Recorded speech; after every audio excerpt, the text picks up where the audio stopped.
Today, we're unboxing the Luna G3 heated tubing that's intended for a CPAP. This is different in that there's a heater element built in. So let's take a look at this. Let's cut this open.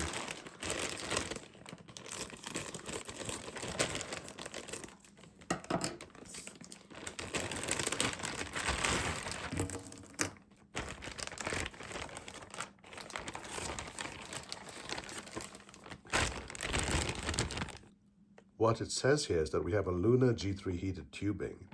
What that does is that it keeps the tube free of water. Without that heating, if you're in a cold room, water condenses in the tube. So this is an upgrade from what we had before. Let's take a look at it. One side is just the pipe. Let's go to the other side. There's a little cable here, and this will connect to the heater to heat the pipe. So it looks like the pipe might have heating all the way through. So let's take a look at the CPAP machine and see how it might fit. But first, let's compare it against the old tube. This is the old tube, the one without the heating element.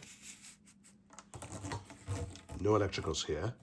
One of the differences is that these ridges seem to be quite a bit smaller than the ridges in here. So hopefully there's a heating element in there. Let's put this aside and jump to the CPAP.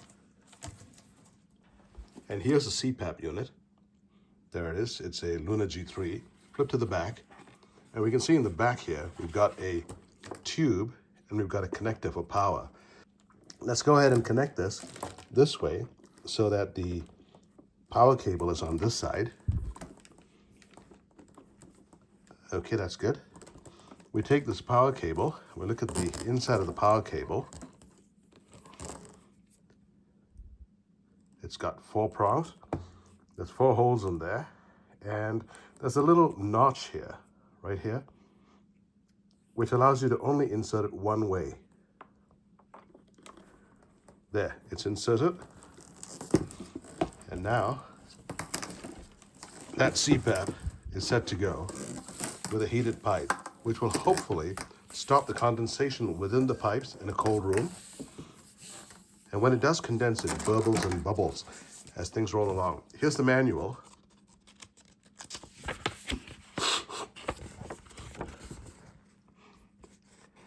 Has some device symbols and connecting instructions, intended use, and it talks about how you connect it. That goes in there, that goes into the power slot here.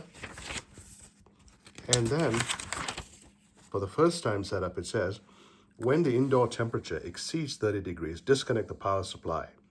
And that's pretty warm when it's 30 degrees. We're running it very cool in our room, so there's a lot of condensation and bubbling that takes place in winter.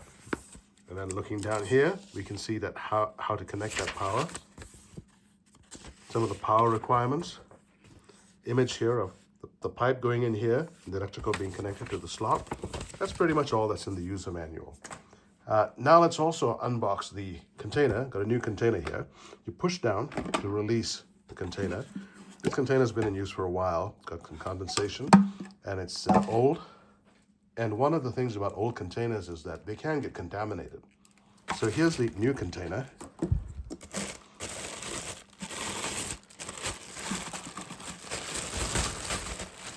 Take that out.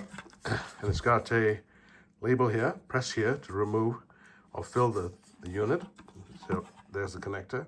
And this hook here latches into this slot here. Let's bring that back. Put that in here.